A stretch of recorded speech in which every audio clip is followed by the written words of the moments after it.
حي على الفلاح، حي على الفلاح. عانينا كتير من غياب الكوادر المؤهلة لحل مشاكلنا.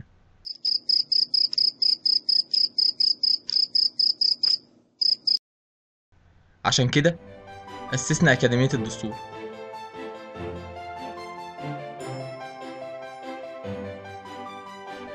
اللي بتدرس العلوم السياسية، تاريخ الأحزاب حول العالم،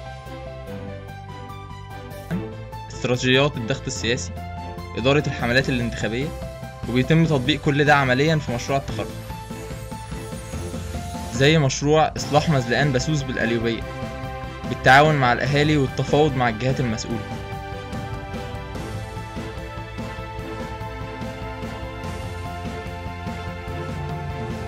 حزب الدستور، السياسة بشكل جديد.